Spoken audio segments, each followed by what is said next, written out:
this, not offices. It's all open, you're here and sitting and talking, t-shirts, great.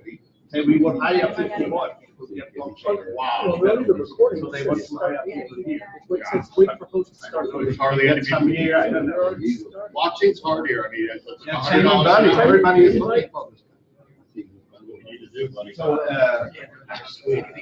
Robert supported with his team the last 2 months 3 ICOs. He get approached to organize ICOs for companies. That's awesome. He said, but very careful. Yeah. We're not having all this. People are doing ICOs without any feedback. So we have to show something legitimate. Yes. Yes, yeah.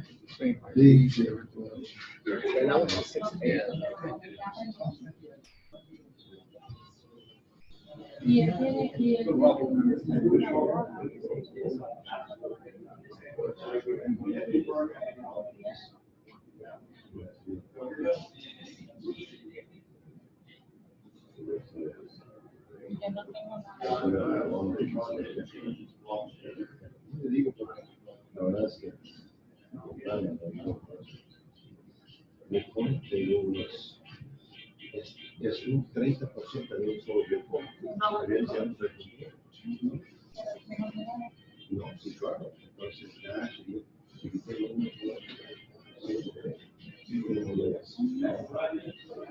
pero esto estaba en el 13, se bajó hasta 7 y ahora se va subiendo. Y yo con el mareo. Y le perdí. Eso era el...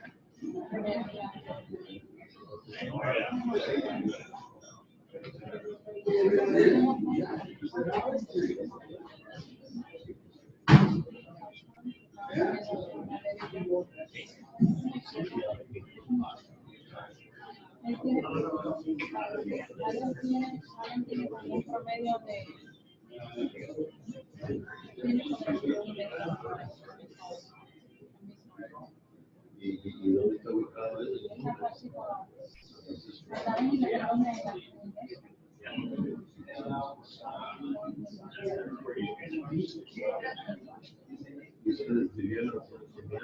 Jeremy, I'm not going to sell stickers. We have to be done by 8.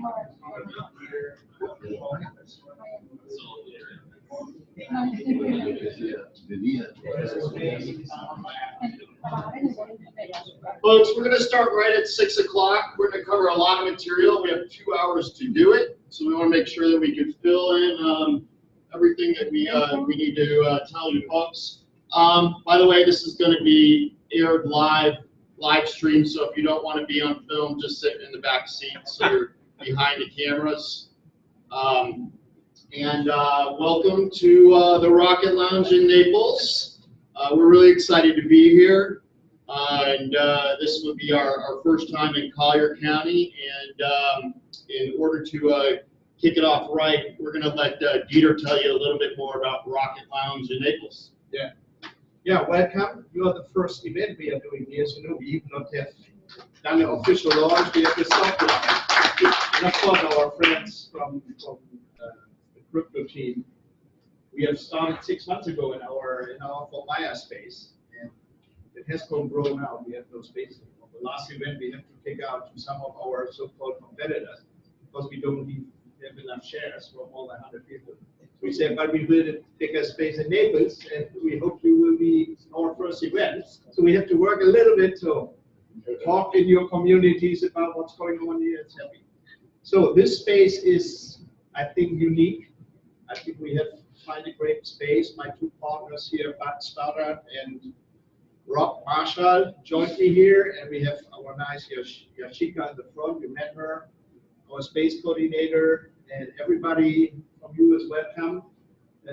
Memberships, so to have a desk here started at $250, which you can't even find in a hotel room for this year. You can have a full month's your desk. Can you sleep at your desk? Can you sleep at your desk? Yeah, like in China, they mostly 300. It's 24/7. So it's a great space. We have parking, and then we have offices here. Most of them are already gone, but we built more. So I think it's a good space if you want to start a company. If you know companies are looking for space, short-term rent, long-term rent, this is the place to be. We will have expecting here about 100 companies, half of them from international. We already have one Swiss company, one German company coming here. We will be an innovation center inside Naples. And one thing is crypto, blockchain, IoT, medical, all this what we are doing in the future. Hopefully you help us spread the word, help us to make it here happening in Naples. Everybody laughed about us to do something in Naples because they say all these people are proposing. But we can get them out and start companies here. It's not the daddies and they pay money for their kids. So welcome and enjoy the day. Thanks, Rob. Thanks very much. So my name is Rob Johnson. I own property and was an early investor in cryptocurrency in 2014. And I have a team of people that help me every single time with these presentations. So I'd like to introduce them to you. This is Mike Chandler. Mike is an active miner, cryptocurrency investor, and also owns a wireless company, wireless cellular telephone companies. And your wife has a place, right? Ice cream. And this is Clifford Mitchum. Clifford does our education. You can talk a little bit about yourself. Yeah. So I take care of education and information for everybody. So if you have any questions about Bitcoin, cryptocurrency, getting started, we have coursework available for you. Some of them have already taken courses and can tell you the benefit of that. Excuse me. If you're looking to accept cryptocurrency in your business, I can also help get that started. So we're helping to get more courses, more expansion, so we can go ahead and cryptocurrency the entire planet. And Jeremy Barnett's in the back. He helps us with doing a video and putting all this great stuff together so we can live stream this so you folks can see it.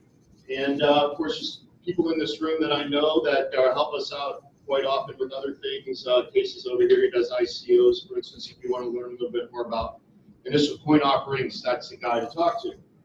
So I'm going to go over the top cryptocurrencies to get you in touch with a little bit of what they are. And then we're going to follow up on some brand new news that has been happening around the world in order to make cryptos go up. We've seen an increase with this past few weeks. So right now there is over 1,549 cryptocurrencies on the market. There is 8,995 exchanges.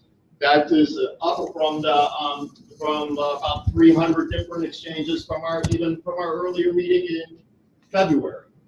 So you can see that the Bitcoin dominance is 39% of that, just a little over 39%. So Bitcoin dominates in cryptocurrency still. It is still number one and is considered what people call digital gold. So these are the top cryptos that I put up here for today to give you an idea of what they are. I just did the top 13. So Bitcoin being number one, Ethereum number two, Ripple, Bitcoin Cash, Litecoin, Cardano, Neo, Stellar, EOS, Dash, IOTA, Monero, and NEM are all in the top 13.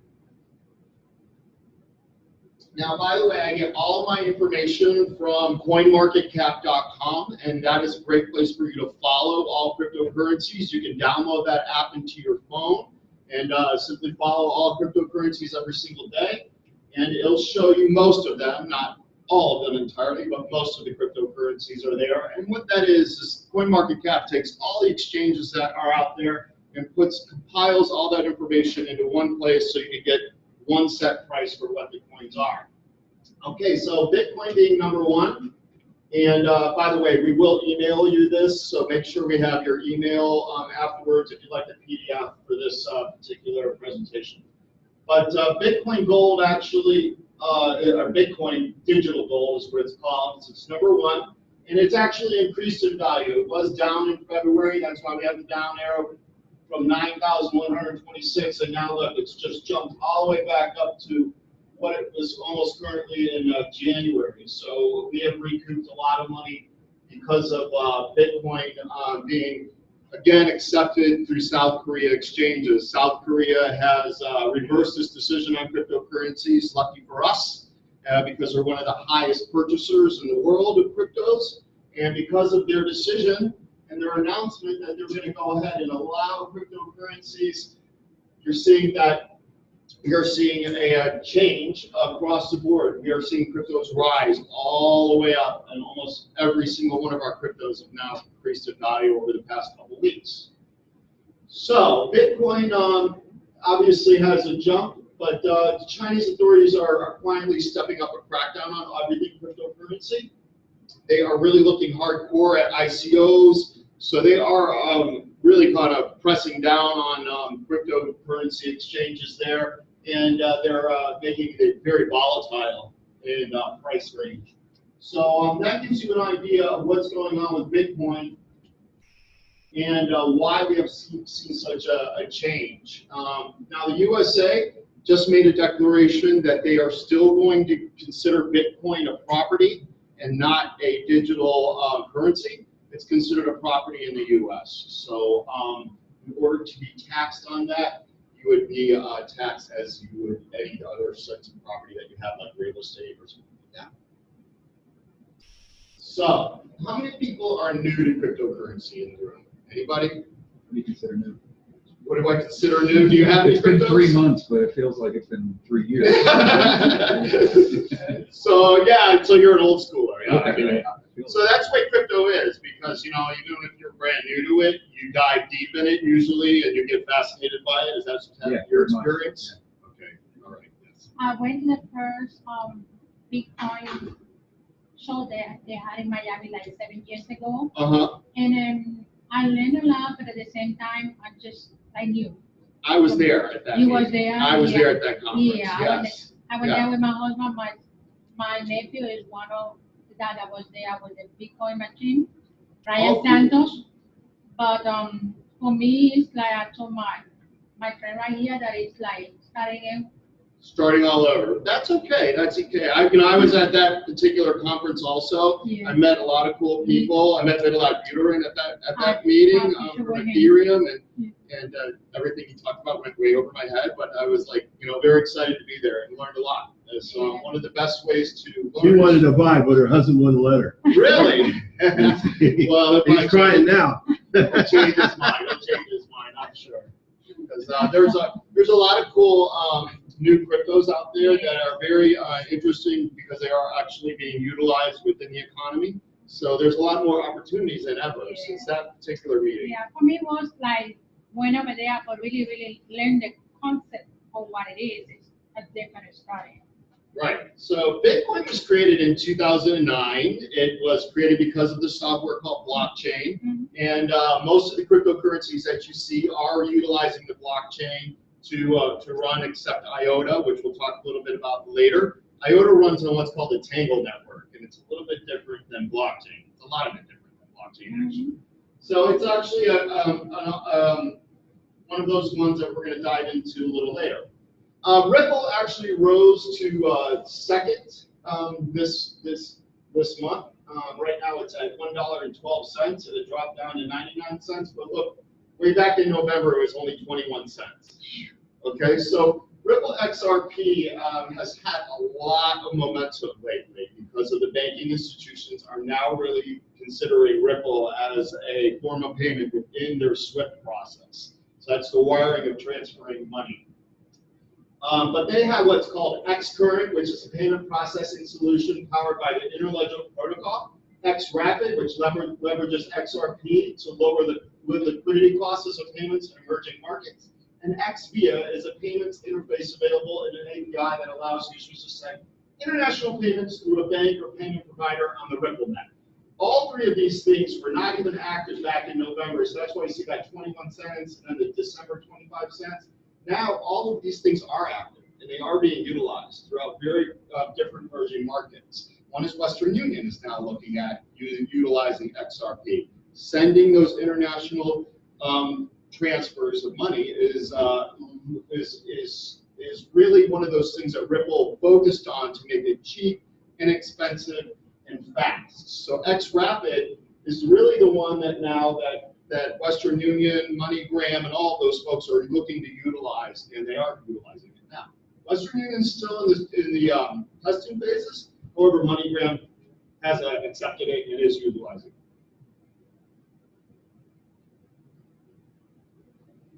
So Ethereum. Ethereum, or Ethercoin, is really about smart contracts, and it's also utilized as money. So Ethereum really is one of the leaders in all cryptocurrencies. How many people own Ether in the room?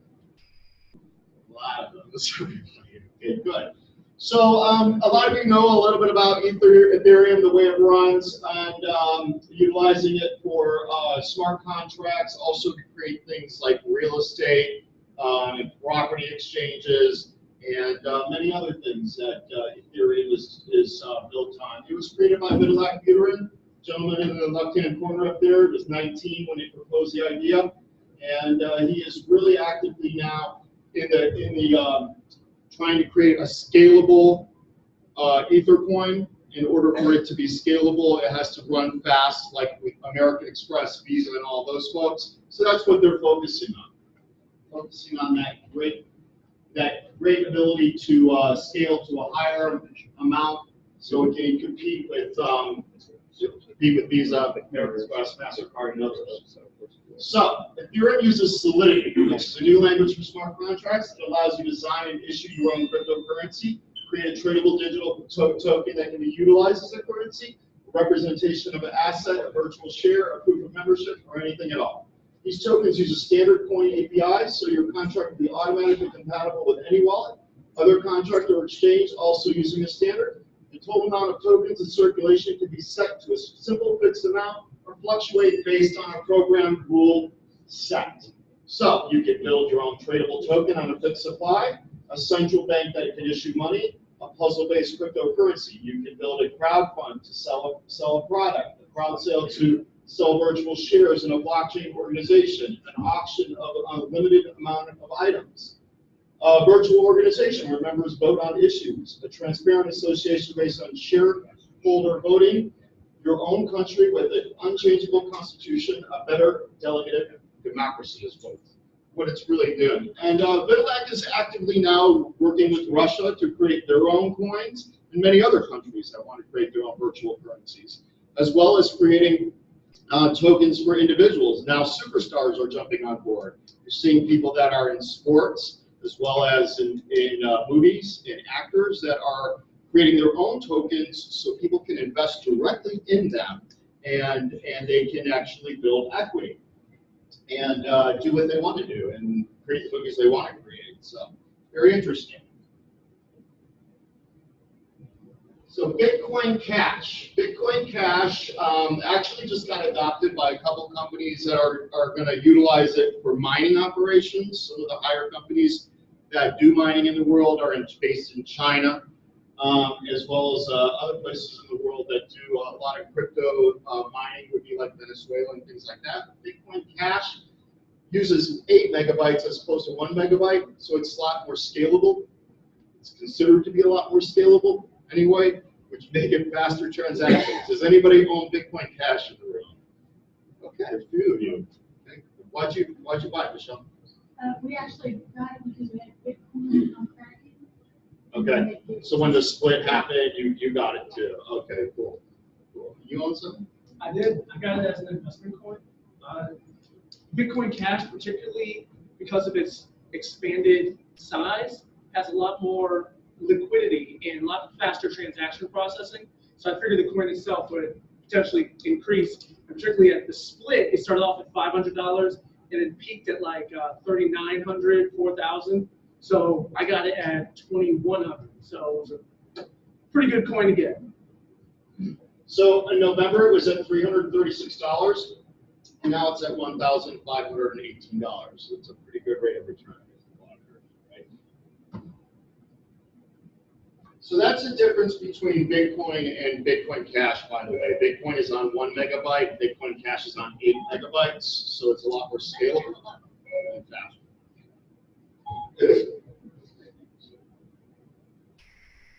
So Litecoin. Now Litecoin is created by Charlie Lee. It's me and him over there at that same conference that we were at. That's it. I took that picture.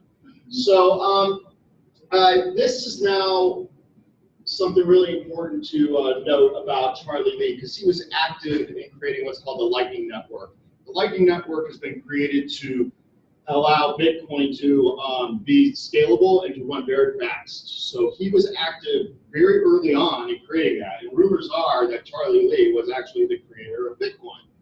But that is a rumor.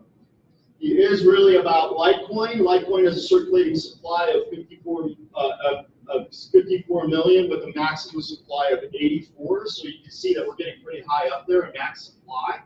It's very scalable, can run extremely fast, and can accomplish a lot of what we talked about as far as competing with Visa, MasterCard, American Express. It's got to have very high liquidity, got to be very, very fast, and Litecoin does that. So now a lot of companies are dropping Bitcoin and picking up Litecoin because it's lower cost as far as the transfers of money goes. You know, that's the main excuse, that's the main problem with Bitcoin right now. When you want to spend Bitcoin, if you want to buy a $20 object and it costs $20 to do it, then it's not really feasible to do, and you just want to hold on to it as an asset. You don't really want to spend it. So Litecoin is very cheap to use, usually about 10 cents for 10 cents to maybe $5 for you to use it. So it's a lower cost. Now, I'm just going to read this really quick. Litecoin has some technical improvements over Bitcoin and most other major cryptocurrencies, such as the adoption of the segregated witness or the Lightning Network. This effectively allows greater number of transactions to be processed by the network at any given time, reducing potential bottlenecks as seen in Bitcoin. Litecoin also has almost zero payment costs and facilitates payments approximately 4 times faster than Bitcoin. Originally launched by combining Bitcoin code with a debugged version of a failed altcoin called Fairbricks, Litecoin was designed to make more mining democratic than for Bitcoin. After its launch, Litecoin became the most second popular digital currency behind Bitcoin, with a similar bullish price trajectory. So they call it the silver in cryptocurrency, is what it was labeled as early on. So Bitcoin being gold, Litecoin being silver. So Cardano is now really reaching a lot of momentum. So you can see the price right now is only 39 cents, but this one has not even been fully implemented into the economy right now. So I'm just going to go over really quick. Okay, Cardano is a decentralized public blockchain and cryptocurrency project. It's fully open source. Cardano has developed a smart contract platform which seeks to deliver more advanced features than any other protocol previously developed. It is the first blockchain platform to evolve out of scientific philosophy and a research-driven project approach. The development team consists of a large global collective of expert engineers and researchers.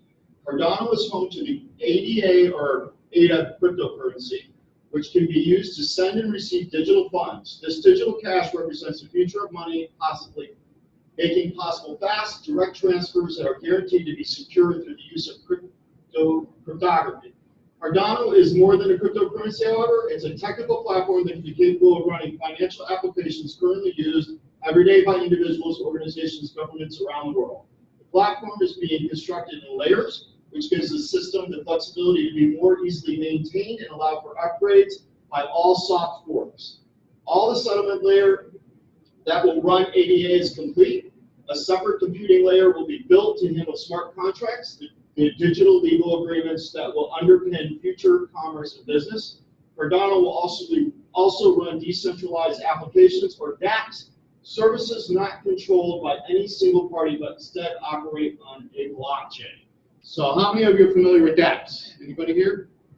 Okay, so yeah, that's just the trend now. Decentralized applications are really the trend of cryptocurrency. ADA is now just in the beginning stages, and they're building layers, so it might be one you want to jump on at 39 cents.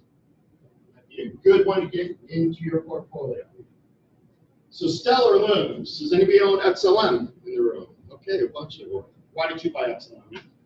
It's just a friend who told me to buy it actually. A suggestion? Cryptocurrency, like, he knows more than I, that's why I did that. That's a good. Who else owns it? Why'd you buy it? I bought it to just there's a lot of hype about it, and the fact that it's open ledger, kind of like a Tier while it's still in its infancy stages, so like it can have the growth, the big growth, boost a little bit of how the shares that I have. Be good. You'll be good, yeah.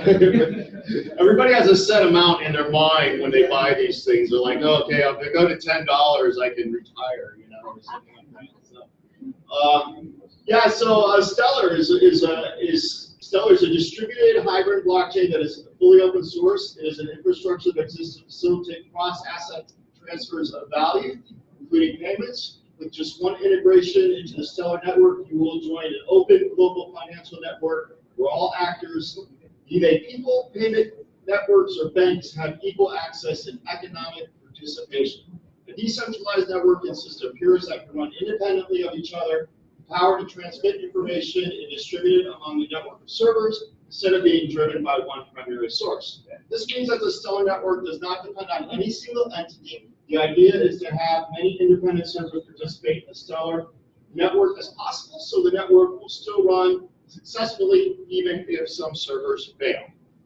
So that gives you a little bit of an idea about Stellar XLM, and it's one of those ones that rocketed right up to the top 10. And it looks like the trend is going to be on par for it to just continue to rise in value as more and more people adopt it. You know, the key to cryptocurrencies are always the fact that if they're getting adopted onto certain exchanges, then they're increasing in value because of that. And when it's South Korea back online, then yeah, we're going to see a lot more people buy into a lot of these cryptos. You have questions?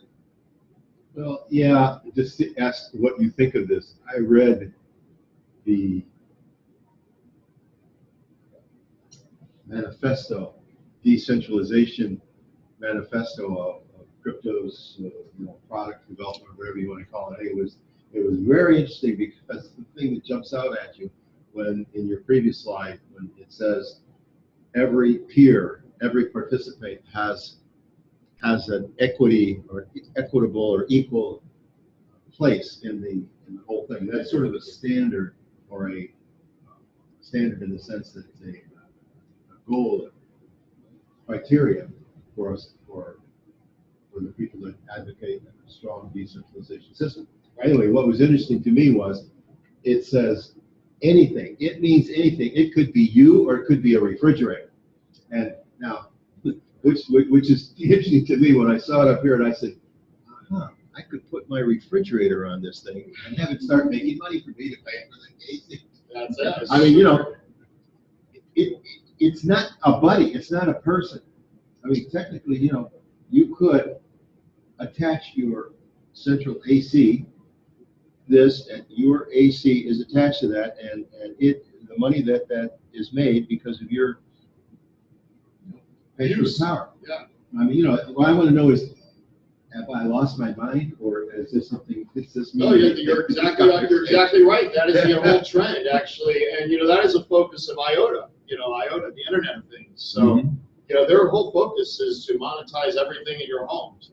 Everything that you have that's generating energy can actually generate you coin at the same time. It can be mined.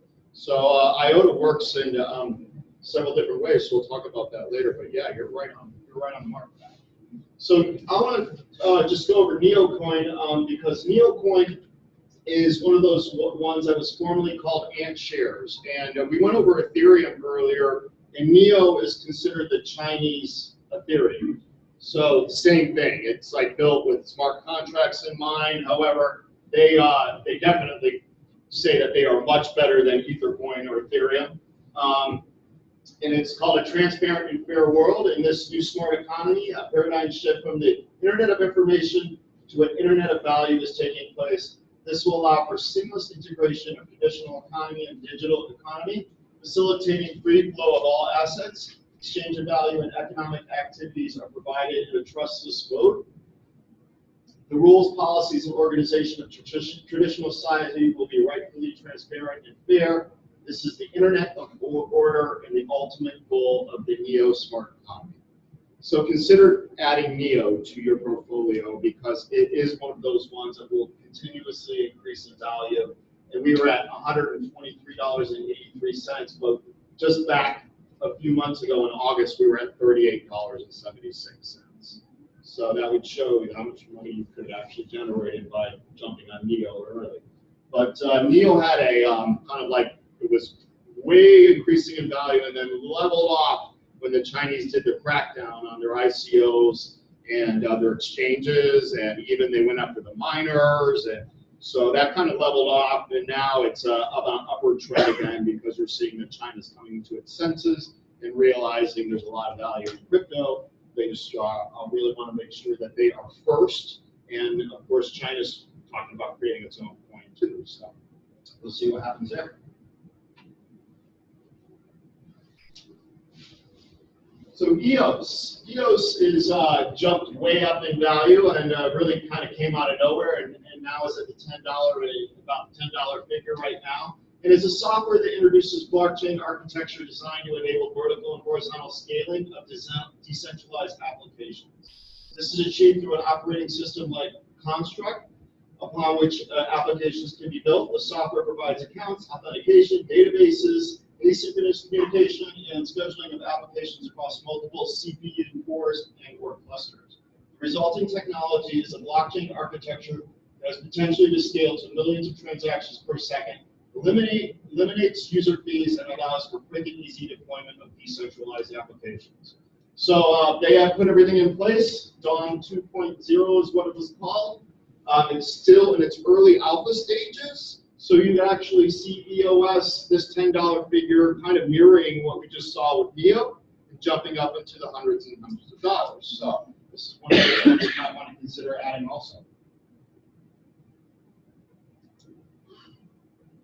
So by the way, when you go to CoinMarketCap.com, all these coins are listed, and they have a really great way for you to look at not only information about where they started, but also you can go to their websites, you can keep up on current information. So please use CoinMarketCap and follow it really close. But if you really want to keep up on a certain cryptocurrency, I always suggest use Google Alerts. I don't know how many of you use Google Alerts currently, but if you just go to Google and you put in Google Alerts, and you'll get the ability to put in any coin that you want to put in. Go ahead and do that. Every day it will alert you through email about that coin. So you can see all the trending news that's happening and kind of follow it. So it's a really cool application to use. So Netcoin, batteries included digital assets. That's just something that it got labeled as. So right now it's at 50 cents. And NEM's blockchain platform was designed and coded from ground up for scale and speed. NEM's permissioned private blockchain delivers industry-leading transaction rates for internal ledgers, and its revolutionary consensus mechanism and a supernode program ensure that NEM's open public blockchain can grow without ever compromising throughput or stability. So please, if you really want to know about NEM, I suggest you go to their website, you look at their videos, and you learn a little bit more about them. And it's down around the 50-cent figure right now. So it is considered to be one of those ones that you can probably, generate a lot of income on. My suggestion on a lot of these coins is really, if you find it interesting, that's a great thing about cryptocurrency. You can invest in stuff that you are interested in supporting.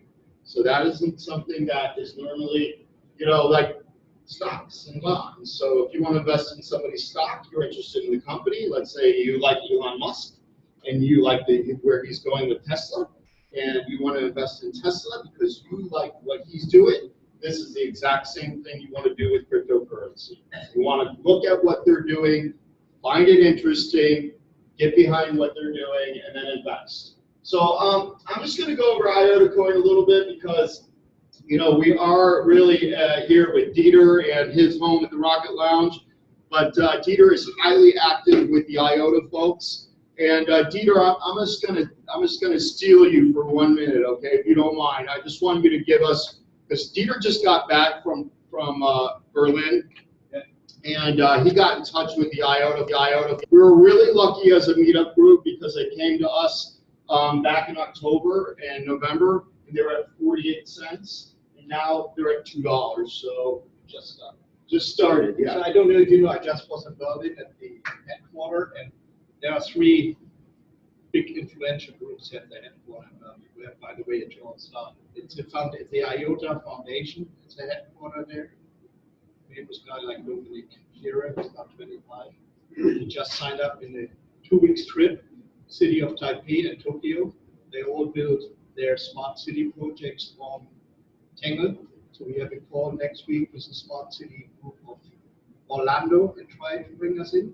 Chicago and Seattle have joined to build something on Tangle with all the government, how people are exchange information with governments, maybe sometimes they'll take stuff or whatever. IOTA itself, the Tangle technology is in early stage, and they accept it. So blockchain is still a big one. And when you see communication in the internet between Vitalik and Dominic, they know each other because they all grew up in Berlin. They talk about, but they accept each other. So and the Vitalik says, hey, you guys from Tangle, you have to do more open, and you have to do the firmware, and they do it. And blah, blah, blah. So I was fortunate to be in the headquarters here. It's crazy what's going on. A lot of young kids, most of them multi-millionaires based on they bought Bitcoin already very early. And they are working on the next generation. It's really exciting. And they visited the meetup, right? Yeah, they will come back. They were there one evening, because I was there, I think.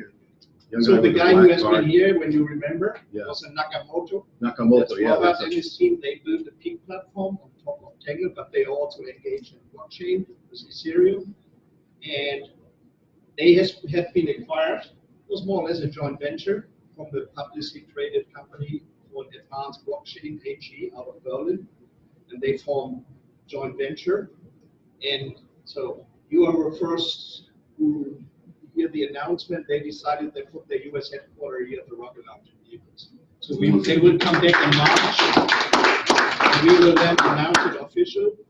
Robert is coming back with some of his crypto teams. Very nice guy. They will also get in front of them. They, of course, they like Robert, what he's doing here, and we do more. They will give us some insight what's going on. They are working on real use cases. Yeah. How you can use blockchain and do interaction. So big German manufacturers like BMW, Volkswagen, They have so many already customers thinking already. about how we can talk machine to machine to don't keep lawyers in between or whatsoever. So it's a lot of stuff going on. But I was shocked when I went to these offices. They're all young. They called me crypto daddy. But you have to live with it. I try to keep up. Crypto dad. This is why it's so important what we are doing here to keep us all what's going on. Crypto And and something is happening. So it was fun to meet all these people and we get more news and we work close together to make it happen. Awesome. Thank you. Good. What's the name of the merged company?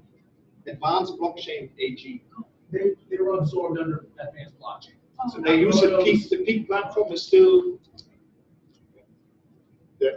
So what is IOTA? IOTA is the first ever true micro and even nano transactions that are enabled due to unique IOTA Tangle architecture, providing developers with a brand new set of tools for their applications in both IO and web. This nurtures brand new business opportunities for companies that prohibit fees that are kept in the realm of impossible until now. So, what is Internet of Things? Internet of Things means that everything can have value. Everything that you do has value. If you upload something to the internet, for instance, that has value. That should be your property. You should be paid for that. IOTA is working for nano transactions, very small transactions that allow people to actually generate money from everything, really, from your car to your toaster to your refrigerator, anything that's running can make money. Also, IOTA is actually going to be utilized in things like keeping track of things. Like, let's say you have an air conditioner company and you have an air conditioning unit on your top of your building. You can put a little chip in there that will automatically tell you when to update it, when you need servicing, when it's out of date. So it can keep track of all this stuff. So IOTA is going to be that coin or that particular protocol that would keep you informed. And so they're talking about putting things on top of buildings so it can communicate and get all that information and run things efficiently. And of course, I put all of the links down here for you to go to their website, to their forums, their blogs, and they're very active. They're keeping up with their information all the time. So if you want to keep up on IOTA, please go to iota.org. And or also to CoinMarketCap, and you can follow through on their website. So what's the difference between Tangle versus blockchain? So, a history shows that small miners form big groups to reduce variation of the reward. This leads to the concentration of power, computational, political in the hands of fuel pool operators, and gives them the ability to apply wide spectrum of policies, filtering, postponing uncertain transactions. Although there are no known cases of pool operators abusing their power, there has been several instances where the opportunity is present. Possibility in a monetary system powering a multi-billion-dollar industry is completely unacceptable. So IOTA really is focusing on a little bit different blockchain. Okay, so in order for it to verify a transaction, it takes 3 little pieces of code to do that. It has to be done over several computers. So no one really has that full code until that verification is done by several different computers, and they're all put together. So IOTA has a lot of scalability, and again, it's working on the transactions. I left Tron in here because Tron has just got a lot of news behind it. I mean, news abounds in Tron, and Tron is all about social media, really, and uploading things to the internet, and you getting paid on those things that I talked to you a little bit about earlier. Tron's also going to be utilized in gaming applications. Its protocol is the blockchain's entertainment system of free content in which Tron's coin is circulated. Its native economic system enables an unprecedented one-on-one interaction between providers of digital entertainment content and ordinary users. Therefore, content providers will no longer need to pay high channel fees to centralized platforms like Google Play and Apple's App Store. Also, providers of content such as text, pictures, videos, and broadcasts will break the curse that popularity and hits cannot create cash. So in other words, if you have something that you've uploaded to Facebook and it's trending, it's getting a high amount of viewers, you should get paid for all of that content, and that's what Tron's making sure that we're going to do. Now also, I just want to mention the social media platform called Steam. How many people know about Steam or utilize Steam? Okay, great. A few people know about it. You utilize Steam, sir? I utilize the currency. Utilize the currency Steam, so you own the currency, you own the crypto? And how about you? Just only, okay. So you guys go to Steam at all? Anybody go to Steam? You go to Steam? Okay. So describe Steam to me. Steam is a platform kind of like YouTube and Facebook where you can write articles and post them. And if you're really good at it, you can. Can't hear you back there. People, when you post an article, I'm actually starting to write my first articles. I've been writing some articles for the BitcoinCrypto.News. And I'm trying to write some articles for Steam. Can't hear you. Can't hear it? I'll tell you what, you speak and I'll repeat it. Okay. Steam is a platform Steam is a platform. where you can write an article or make a video and post it like Facebook, and when people like it, they can tip you in Steam, so you can make money and get compensated for your article. And when you first log on Steam, some of the first articles, they made $600, $700, $800, $900 for writing that article. So it brings the really good publishers to a platform to bring you good quality news. There you go. So if you check out Steam, you'll see a lot of great content there. You'll see that people are getting paid for their content. And they're getting paid. STEM? That's right. S-T-E-M. S-T-E-E-M. Yes. E-E-M. Yes. Hey, Rob, I put a video up last week and I made 9 cents. You did. You're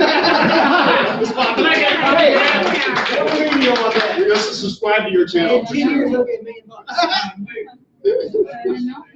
So that kind of does it for me, folks, on the top cryptocurrencies for this the end of this month, and be happy to go over them next month, and hopefully we'll continue increasing in values. We're seeing a lot of momentum and a lot more people buying cryptos. So thanks very much, everybody. Thank you. I'm going to turn things over to Clifford, and Clifford, you're going to tell us a little bit about wallets security.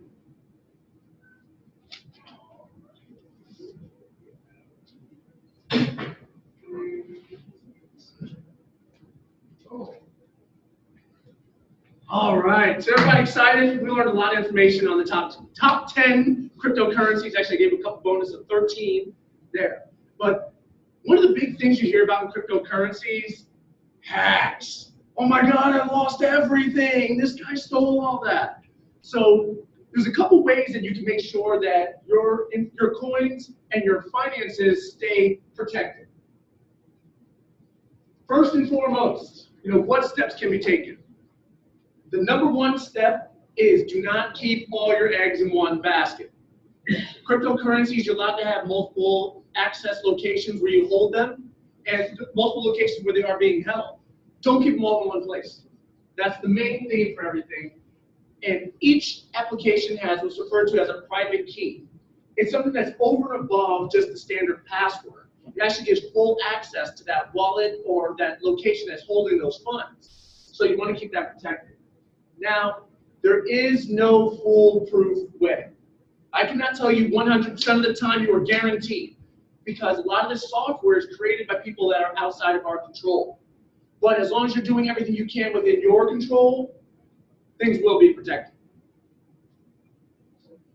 In particular, one of the biggest things you had over the last 3 months, there's been an exchange hack every month. And we're not talking about small exchange hacks, we're talking about big exchanges. All right. The most recent one was Ubit. Ubit got hacked and their wallet got taken for $35 million.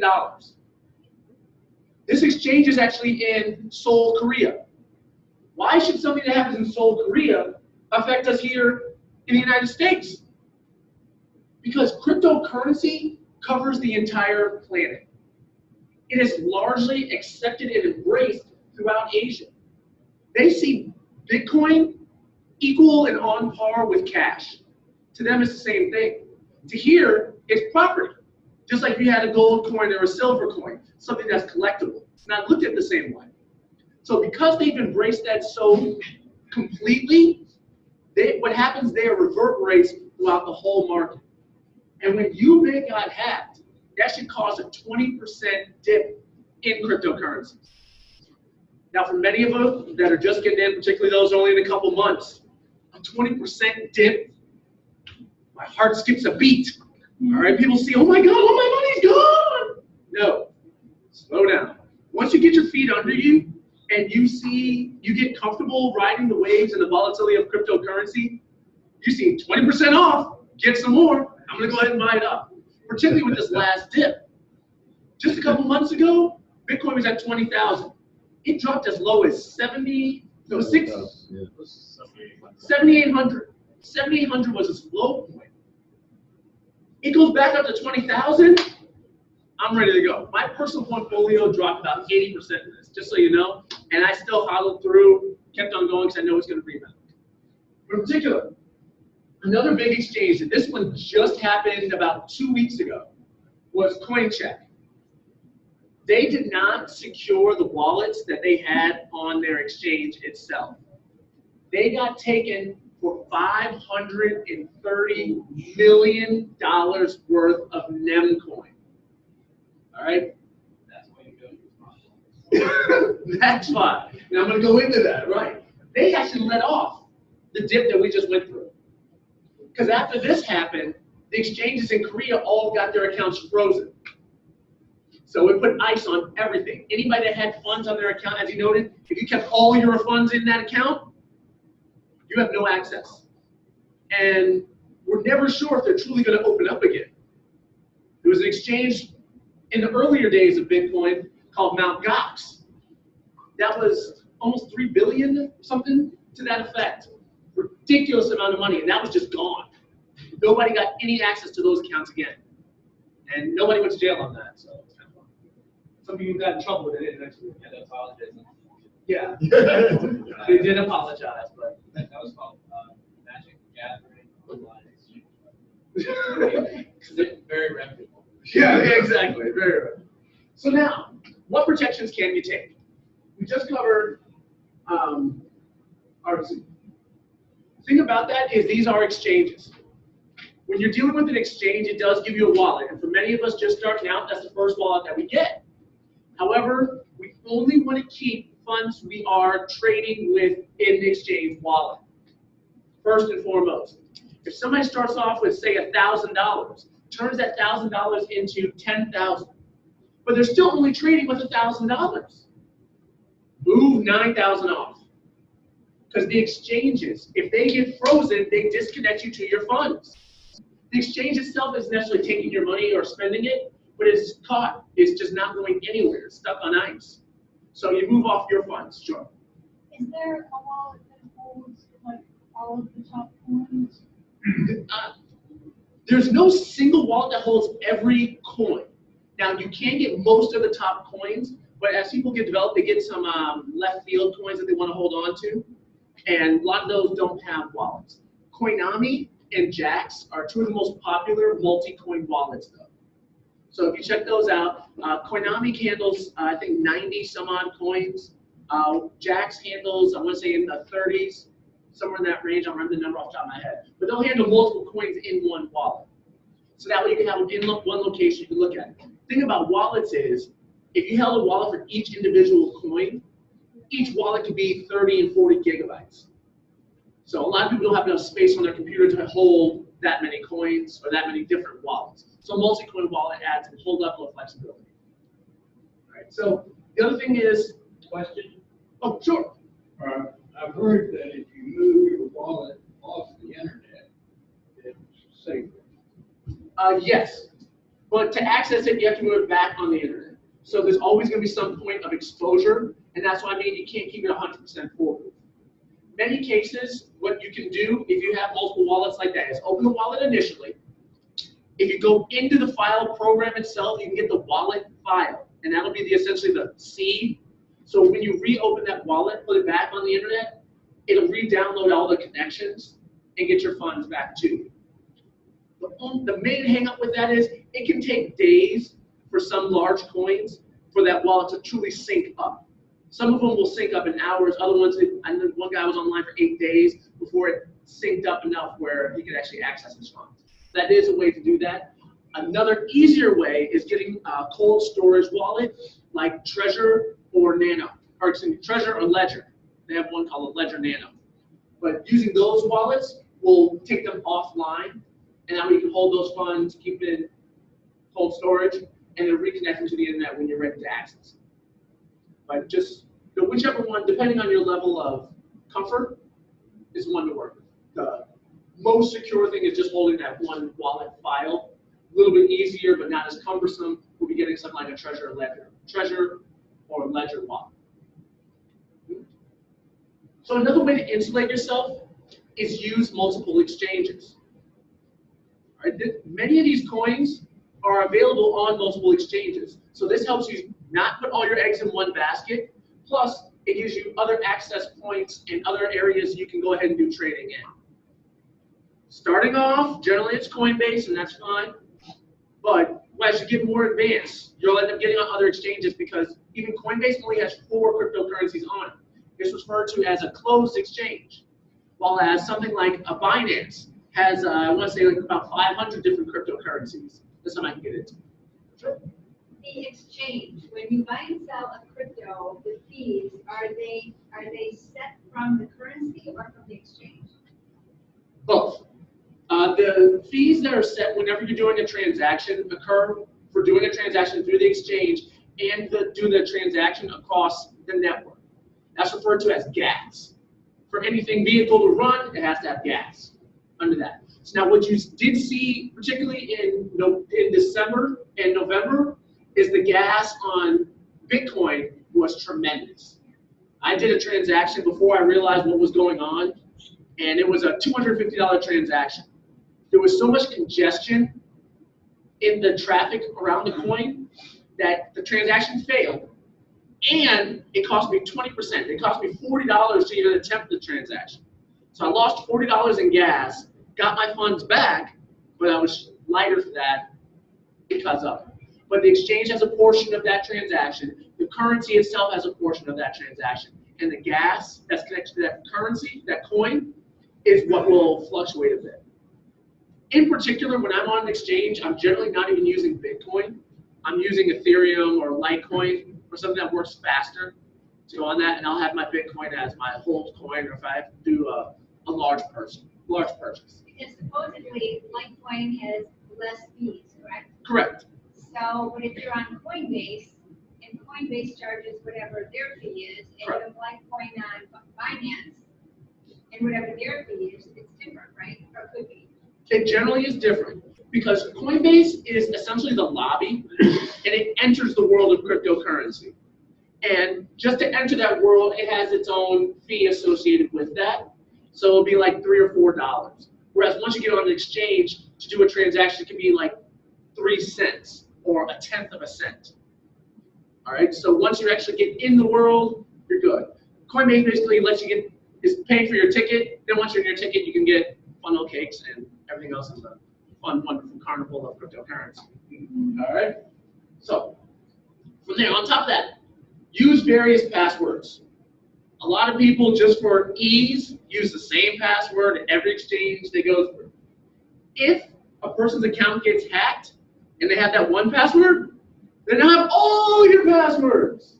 So mix it up, change it a little bit, reorder it, jumble it around, but figure it out in a way that you'll remember it. Because a lot of currency, they say about 4 million Bitcoins are just lost because people lost a hard drive, forgot their password, lost their private key, or some way made their funds inaccessible. So make sure it's something that you can do. Write it down. Use a low-tech way to keep your high-tech protected. So keep that in mind. So that's dealing with exchanges. Now the wallets themselves, all right, they have what are referred to as private keys. The private keys give access to those funds. There are 2 keys that come with each wallet: your private key and your public key. If I wanted James to send me some funds, I'd give him my public key. If I want James to drain my account and take everything I have, I give him my private key. All right? So keep that in mind. Private stays private. Keep it private. It's just for you. Right now, this actually is another level of exposure because, in particular, the Tether coin, right? It actually, from their main organization, had a malicious attack that got into everybody's wallets. So this is one of those things that's beyond your control. The programming within the wallet itself got accessed, and they're not even 100% sure how. All right, but it ended up picking out 31 million Tether coins, and they just disappeared, just gone. Nobody traced the hacker, or the hacker went with that.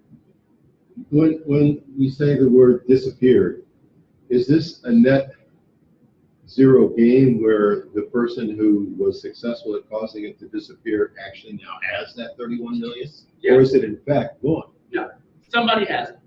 On a cryptographic ledger, nothing disappears. Not in every case. In some of the cases where they got hacked, the funds were locked away, and like the Gary hack, funds just got locked away where they couldn't access them. Oh. So in That's some like cases, it's losing a private key. And there's another way called a burn, where a coin intentionally destroys particular amounts to increase the value and liquidity of it. But yeah, there are cases where that does happen, but it's a matter of accessing the code. But when the Tether hack happened, that caused a 5% drop in cryptocurrencies, which some of us get happy, but so for the most part, some people got robbed. So just because I see a dip in the price of a cryptocurrency doesn't mean I'm necessarily happy for the repercussions that are connected to it. So I don't want people to think I'm happy that somebody got their coin stolen or anything. But I'm just saying the price dips. When you become trading and you're actually investing, those are actually pretty good. Right? And in particular, if you didn't make it, consider it compromised. IOTA in particular has a very long 36 or 60-bit character seed that starts its wallet. All right? Instead of trying to think of 60 digits, I just said, oh, look, a seed generator online. Do that. I moved in 45 IOTA coins into my new IOTA wallet. Come to find out, that seed generator was a malicious software that after my coins sat in my wallet, it came back and took them out for me. Oh my God. All right? I tell you these things so that way you don't have to go through the trouble I went through. All right? So I'm one of the people that was actually affected by this. Luckily, I didn't move everything into it because I keep the principle, don't keep all your eggs in one basket. So I lost 45, but I still had the majority of all my other coins. But the thing is, these happen. Overall, there was about $4 million worth of IOTA coins that have gone missing. And it didn't cause a change in the market, but it did cause a change as far as the comfort level that people had with the currency. When you originally bought IOTA, where did you buy it from? I bought it on Binance, and I was one of those people that got in last. I listened to Mike and bought it. I could have got in at 80 cents. I waited until it was at $4 and then $3. It was supposed to go up to 8, 9, 10. I didn't have to. It just went down from there. But the other thing is, don't waste. Don't say don't waste. Don't overanalyze anything. Because when I got told that information, I'm a technical person. I like to look it up. I want to find out what's going on. I want to understand this. I spent so much time understanding the price went beyond, and I got bought in high. Price goes down, and now I'm stuck. So you want to buy low, sell high, not buy high and get hosed low. But I tell you these things so you don't have to do them. All right? So keep your private key private. All right? Only you get the private key. Publicly, share it out. Now the public keys are one way. When you're doing a send or a receive, it's only sending or it's only receiving. So that's something to keep in mind. So you can share a public key. Everybody can put funds in your account. They can't take them out. All right. Use multiple wallets. Don't keep all your eggs in one basket. Spread the love. Move it around. All right. This way, if anything that's hacked, lost, damaged, destroyed, you're only losing a portion rather than your entire nest egg. All right. You did not make it. Consider it compromised. Only the manufacturer is the only real one that I would trust. But anything else is taking a risk. You can't live life bubble wrapped. So you have to take some risks, but just make sure they're measured risks. What you can, take the time to learn it, and then research. Find out what's going on with it if somebody else has had some other experience. A quick Google search can save you a lot of headache. All right, and staying Google alerts, using those. If anything particular happens with a coin that you're watching, you're holding, you'll get some information that gives some insight on it. So get some research on it. All right, so thank you all for that. Any other questions? Also, I read that if you want to keep your wallets and your exchanges safe, set up an email that is only for crypto that you don't hand out to people. That's a true statement. Creating an email address that you use just for your trading keeps that one virtually unknown in terms of the internet. So that way you can make sure those funds are only in that account. Most exchanges actually email you whenever there's a new login or particular activity on your account. So this way you can be kept abreast of what's going on. If something that you didn't do all of a sudden pops up, you know where you can nip it in the bud. Now, no exchange has insurance per se, but many will, if it's a hack, do their best to make you whole again. It's kind of the Wild West, but the Wild West is a little bit hard. And the final thing is, for those of you just getting started out, we do have courses. We will be holding them at the Rocket Lounge in Fort Myers. For those getting started, people that have taken the courses, I've heard great feedback. They all feel it helped them out tremendously for getting started. And we're going to be moving into some new courses that we're going to have one on Thursday for building your portfolio. So you've had a wallet, you've been on there for a couple months, you only have a couple coins. How do you find out about new coins? How do you go about getting on an exchange actually buying other coins? Which coins should you get? We cover that in Bitcoin 201, and then we'll have 301 and 302 that actually go into trading strategies coming down in March. All right. All right. Well, yeah, folks, we're going to take a 10-minute break and water and coffee back in the back and just relax for a little bit. And we're going to go back in, and Mike's going to talk a little bit about mining in just a minute. Absolutely. And on the break, who wants to see the Ant Monitor S9? I'm going to fire it up, so it might get really loud for a second. But we'll about 2 minutes. Good. Fire it up.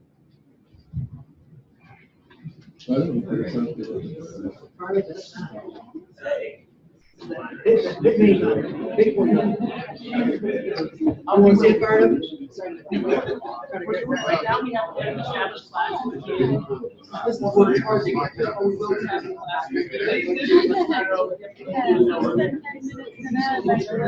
These are the live courses. We also have online courses. If you want to get started, you can go ahead and log in. It's actually pretty cool. If you look here, you see heat sinks. We will have actually a website.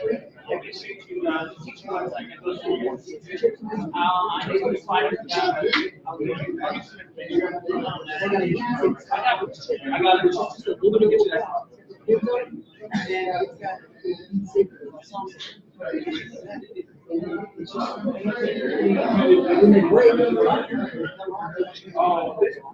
That work is required for the information and those concepts. Yeah.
All right, you guys, we're going to start back in, and Michael's going to talk a little bit about mining. If you just want to settle back in.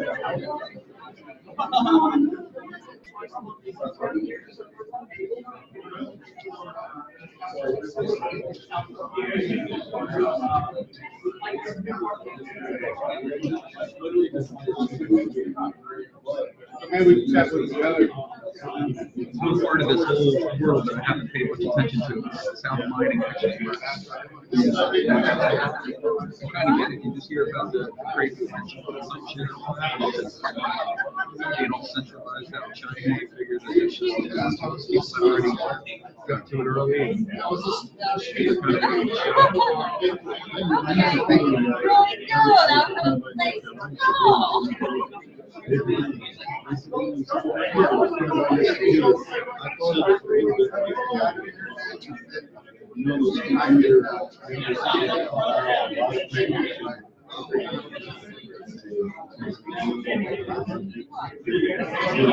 Like interconnected, like supercomputers. Yeah, that's right.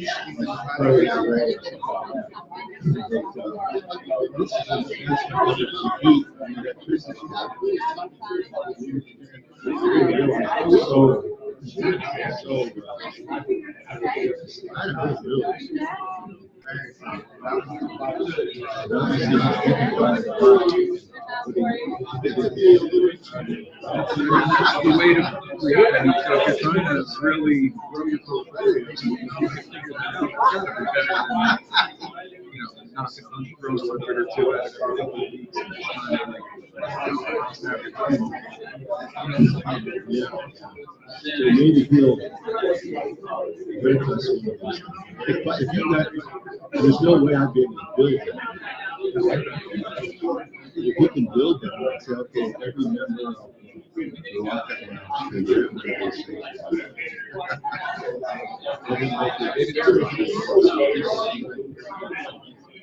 How long have you been in crypto?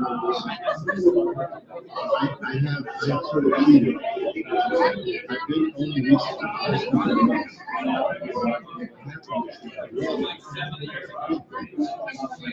Here, on the way there, I've been doing this. 2 years and I've been doing it. Sometimes I get a breakthrough. He's very solid. Anyway, he was society. So now, that's what it's like. Nothing learned about Bitcoin. So when we started, showed me how to do it. What year was that? This is only the past couple of months ago. Okay. And so I'm at about $8,000. And now we have 8,000. Then I went to America 14. Now it's 7. It gets in. They roll around to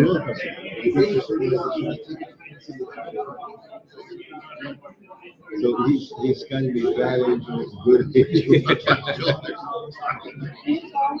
So, I'm learning a lot. Today, I look at this every 20 minutes. It's crazy. Like how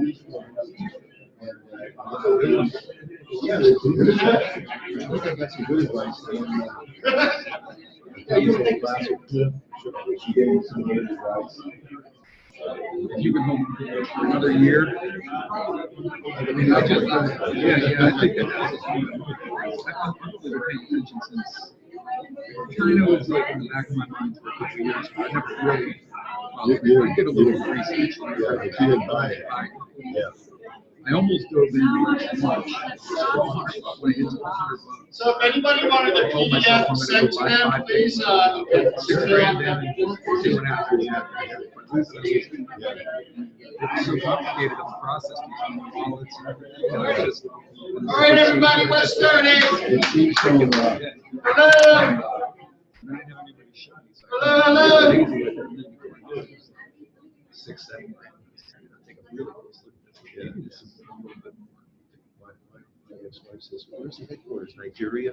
Alrighty, I want to thank everybody for coming in. We're going to try. I'm not going to take as long as I did last time, I promise. If I talk too fast, somebody like raise your hand and wave and say slow down. I've got a bad habit of talking really fast. So this is here. I always my name is Mike Chandler. I've been with the group here for the last few months, learning myself about cryptocurrency. I myself have a passion for technology and computers, and I've been doing some mining. So I'm going to have a little bit about mining in my presentation. I've got a little bit of stuff which hopefully won't be too redundant, but I do want to go through here and kind of do a little bit deep dive away from the top 10, and then some different ways to make money in the crypto world besides investing. It's kind of my categories.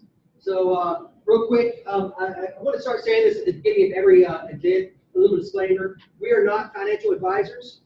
We do not give financial advice. We are simply enthusiasts in the crypto world. And I do want to say that is little statement here. We like sharing ideas we learn. We like doing research and just building a community around this. This is still considered a real high risk category. And it's basically Vitalik Buterin's tweet last week. It said basically, invest in cryptocurrency with the understanding that you go next to zero, tomorrow or today. You could. It's a very high risk category. It's not something that you're supposed to. Our traditional assets is what he said. I'm just quoting what he said. Traditional assets are still your safest investment. Although my personal belief is there in a few years, this category is going to be mainstream. So we all need to learn and understand how to navigate it. That's kind of my passion to kind of want to learn myself and teach other people to learn and see. So hopefully we get ahead of the game when it does take mainstream. So with that out of the way, we will move on here. The pros and cons of cryptocurrency, I went over a little bit last time, so I'm not going to go over a lot of that now, but as we get into the mining section later, there's a big, not debacle, but a big question of the world going on.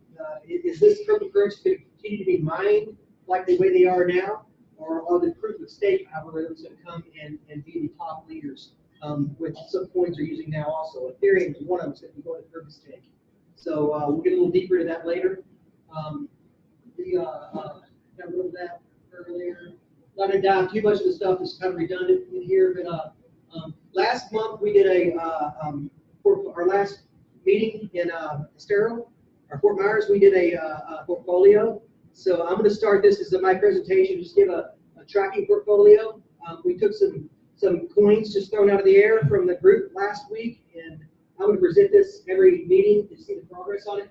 Just as a simple fun factor, this is just a kind of a test portfolio. It's not my portfolio.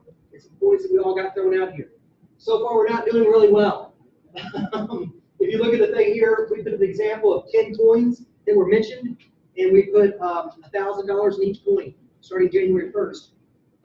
And once again, this is just a test portfolio, but and then the first column there is the purchases we made, how many coins we got. So Ethereum, we got 1.28 coins.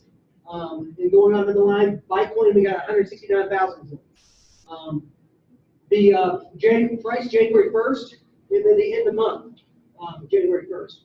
So for the first 30 days of the year, we're down 27%, which is pretty scary. So everybody have your main portfolios down 27%, it would be a shocker. But in the crypto world, that's why I say this is a high risk category. Everybody knows this world has taken a big hit in the last 30 days, pretty bad. So a lot of portfolios are down even more than that. So if you are getting this world here, do understand that it's just like the talent said, it's something you don't want to go out and get a second mortgage in your house for and put it in the market. That's not the investment stuff this is. So, moving on. Security warnings, I know we went over that a little bit with security warnings on there. I think we'll hit on a couple more things. Then we'll double stuff here. Never use an auto key generator. Lesson learned. Lesson learned. Never give your private keys out to anybody. Don't keep them on exchange. Don't copy and paste stuff with your cursor. That's another thing that's been getting hacked with malware on the computer. These big long characters are really hard to write down. It's next to impossible.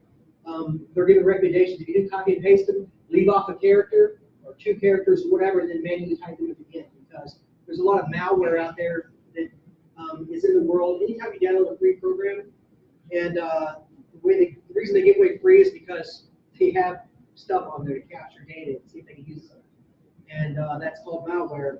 And sometimes there's a bunch of copy and paste malware out there. They want to copy and paste your passwords and stuff. So it's not going to happen every time, but it's still a risk out there, so we definitely recommend not doing it. But you said copy all of it except the last two characters? Yeah, that's and then paste it where you need to do this if you're going to send something somewhere. Exactly. If you're Then going you to add the last exchange two or something like that, or you're going to send something somewhere, what I recommend is don't copy the whole thing. Right. Because the malware can capture the whole thing. Now, if it's your public address, it doesn't matter. Copy the whole thing because they can have it. Everybody's got it anyway. But your private key, that's the thing you need to protect. So what I recommend is, best security is just to type it in there. But that's a nightmare. So what I do personally is I copy everything in the last three characters, because the odds of them guessing the last three characters is like 1 in a million. So if the last three characters are 1, 2, 3, I copy everything that, and I type in 1, 2, 3 at the end and press it. It's not right, it won't go through. So that's one thing that I've read in a bunch of different forums and seen some videos on and stuff, some course for this. So I'll just want to add that to that thing. Visualization of the Bitcoin crash. Leading in my presentation, I'm going to hit on, I know we've had a big crash in Bitcoin. It's gone from 19,000 down to 6,000, which is a pretty big drop, 60%, 65%, or something like that. I do want to hit on that just because there's a lot of new people in this room, and we may look at this a few years from now and see, hey, this is it's not always true, but it bounced back in many cases. Well, in every case, it's got to 19,000. But if you look at this in the beginning, January, it went down 49%. It took 60 days to correct. Each one of these has a percentage drop, 57%. That was in 2000, or no, let's move on to the next one, 83%. It took 3 days to correct back up. 16-day correction, the next one there for 34%. 40% in September 17 to September 15 to 17, 17. Went down 40%, it came back in 14 days. Some of these corrections were as much as 411 days. So that's a scary one, Who knows? When we drop 60% now, it's bounced back. There's been some people saying it's going to drop again, but based on technical analysis. I'm not a true believer in that, but it is very interesting. But as you can see, each one in this chart here, which we can get in the presentation later, it shows how long those dips took. Some took 14 days, some took 10 days, some took 300 days. So it's interesting to look at to understand that. So that's on Bitcoin, but being Bitcoin is a bellwether of the whole industry. Usually when it drops, everything else drops. It has some kind of relation. I went through this last time. I'll go through real quick here. This is April 2011, just kind of see as the market volatility and stuff goes on there, so you kind of get an overview. This is 2012, started off low, ended up pretty good. 2013 hit a big hit here in the last quarter of the year. It went from $250 to over $1,000 for the first time. Then in 2014, it died back off. So if you were here at the meeting in December of 2013, you probably been mad at us the entire year of 2014. We hope that's not the case. That's why we strongly, at least I strongly say, don't go out and get a second mortgage in your house and build on Bitcoin. This is too early in the market for those kind of investments. It's something to learn and understand it, so as it bounces around, you can understand what's making it bounce around. Bitcoin U.S. price, this was at 2015, so after 2014, it did take back off towards the fourth quarter again. 2016 had a really good year. It grew almost the entire year, so that was a good investment year. 2017, bam, that's where we really went from nothing to $1,000 to $19,000 And that had a huge year. But anytime you have that much growth, there's got to be some profit taken somewhere. So as you know, this year here, it's kind of down back on. But anyway, I'm moving on here. I'm going to get all these charts here because I'm going to show you some mining stuff. And get over that. Global charts. These things here. Okay. Oh yeah, here's an unpaid advertising. I like doing these. For those who don't know, we do have some of us working around the clock on this stuff, doing the research and stuff.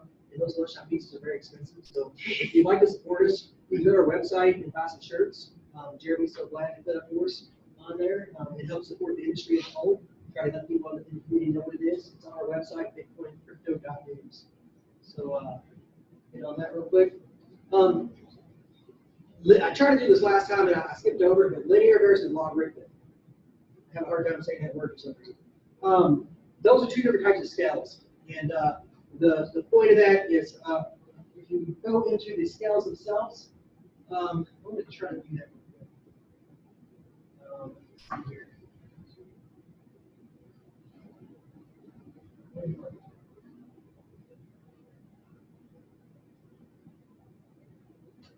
This is a very interesting way of looking at crypto. As we okay, if we are in a coin here on CoinMarketCap, and you pull it up here, and you can see how a coin takes off. It looks like it's really driving up there. I'm going to pull it down here so we can see this.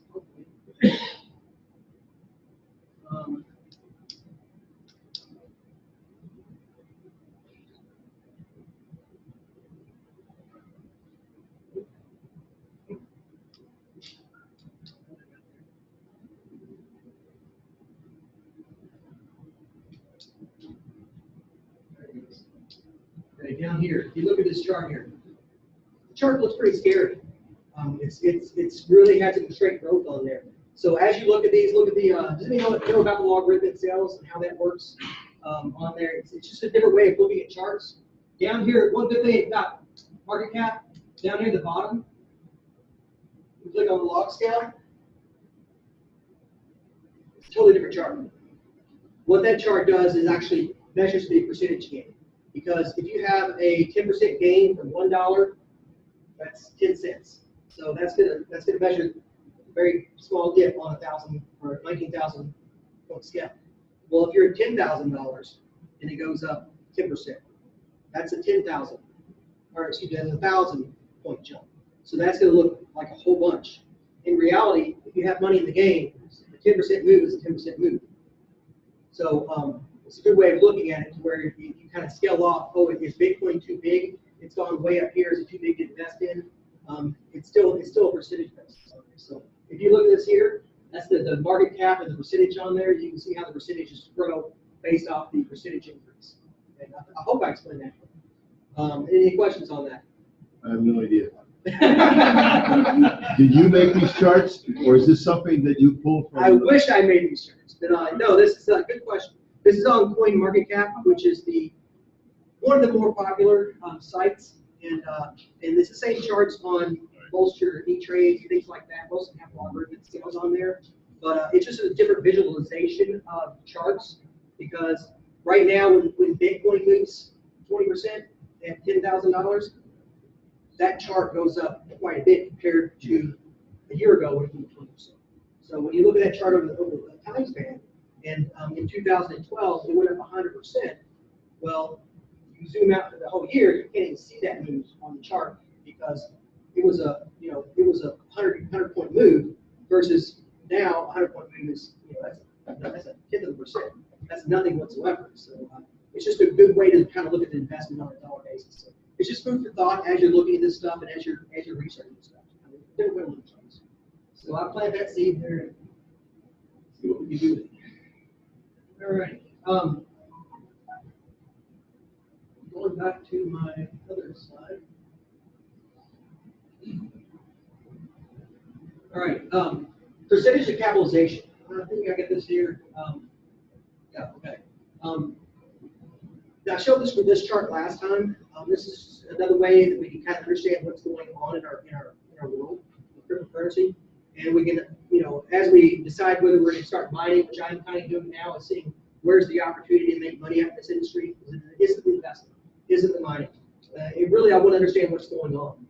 And as you can tell this chart here, the top chart is Bitcoin, its market cap, and the bottom lines there are some of the altcoins that are coming online. They're eating up a lot of capital, a lot of the capital meaning the dollar that is in Bitcoin. So people were saying they had Bitcoin and it's increased, and they say, well, now I've got, I had X amount of dollars, now I've got this much money, and here's these other opportunities come on board. Let's put some money back in those. So they're taking money out of the yellow up top, and they're putting money in the other lines at the bottom. So as researchers, and it's good to understand what's going on there. One of the reasons that's going on, the next slide is just super cool. I love it. It blows my mind. So I want to show it, just kind of get some realization of what's going on in the industry, so you guys can understand and I can understand. This is a chart here. It's kind of a bubble chart, for lack of better terms, is what it is. I want to show you this and understand. This is the timeline from 2014 through today, and watch what happens.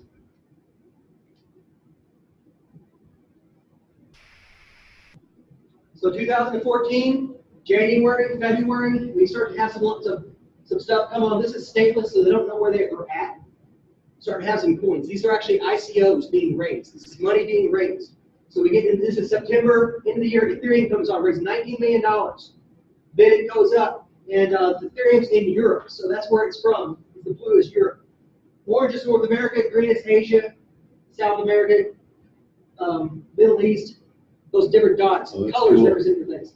So it's starting to grow. Now we're in 2015, October. Some more come up in North America. So the first coins in North America. It goes on into January 2016.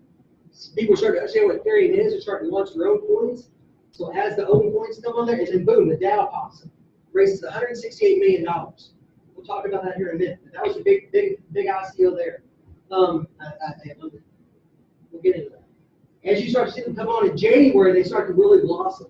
And then in 2017, boom, the ICO world starts to take off. And it's amazing to see this thing grow.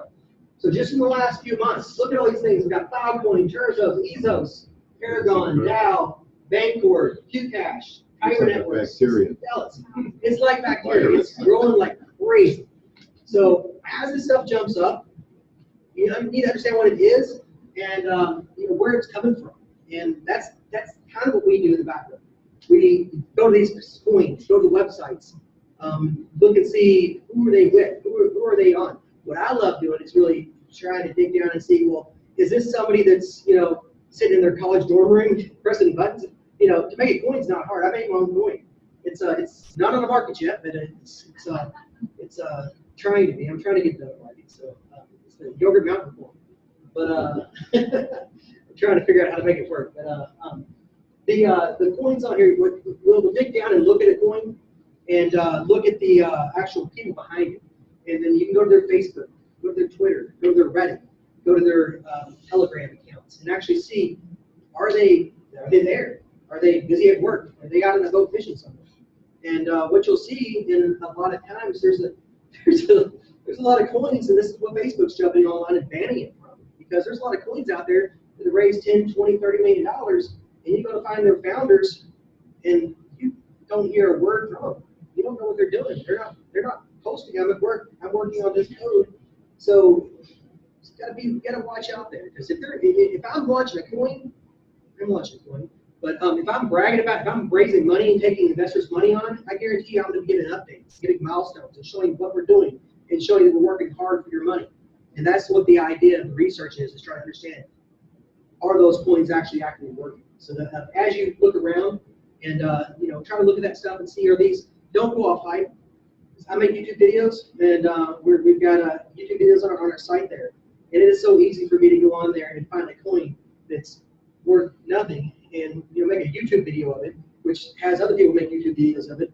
And we don't have millions of reaches out there, but some of these people on making YouTube videos, they reach 2 or 3 million people with a video, and then all of a sudden everybody starts buying because they said it was good. In reality, they had a couple $1,000s in it. They would say what should raise, and all of a sudden that couple $1,000s would go, skyrocket, and they pump it, and it's called a pump and dump. So be careful with that stuff. before you invest in something, make sure you look at the company and see if it's a real company. So this is a great graph, isn't it? Isn't that awesome? Yeah, that's To fantastic. see that this world has really grown in the last year. They're saying 2018 is going to grow even more. To kind of put that in perspective, who was here in the .com boom? I was alive. Yeah. Wasn't that scary? You know, I remember investing as right when I got out of college. I had like $500. I was going to be rich. I was going to retire when I was 25. I lost everything. But make a long story short, somehow I got to the next slide. Okay, .com boom. To put it in perspective, so right now this was not too long ago, but the cryptocurrency market at the bottom right. You see what that number is? $424 billion. Now it's gone up from then, it's gone back down. So we're somewhere, you know where we're at now? $500 billion. $500 billion. It's a lot of money. But in reality, in 99 when the .com boom was going on, if you were to add up all the market cap of all the .com companies according to this company in this slide, I didn't make this slide, but I got it on the internet. It was at a $9.6 trillion market cap. So the way I interpret that is, there's still a lot of room to grow. Of course, but hopefully we'll have a it's just put the two markets in perspective there. So, Bitcoin evolution. As you either mining coins or buying coins in there, there's this thing called forks, and it's important to know what a fork is if you're mining, and of course if you're investing also. Has anybody actually been through a fork out here?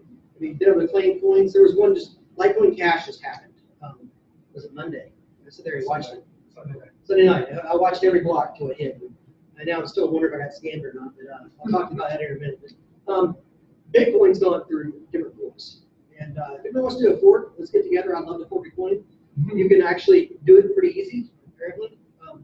Basically, you're just taking the entire blockchain, which you download to your computer anytime you set up a node, and you just change the code and make it your own and start over. And that's what these guys are doing. They're creating, they're adding newer technology. Bitcoin's from 2009. It's got some older technology in it. So as these new algorithms come out that work better, they're cleaner, they take a coin, they download it, they fork it, they make a little website, they market it, they shoot off another coin, and they get miners to mine it, and then all of a sudden you've got a duplicate of whatever you're having. Litecoin just launched Sunday night. Litecoin Cash, they had me cool. I actually bought some Litecoin, and it actually went up. Pretty excited. They bought some Litecoin last week. There's a question. Yeah, you have a question?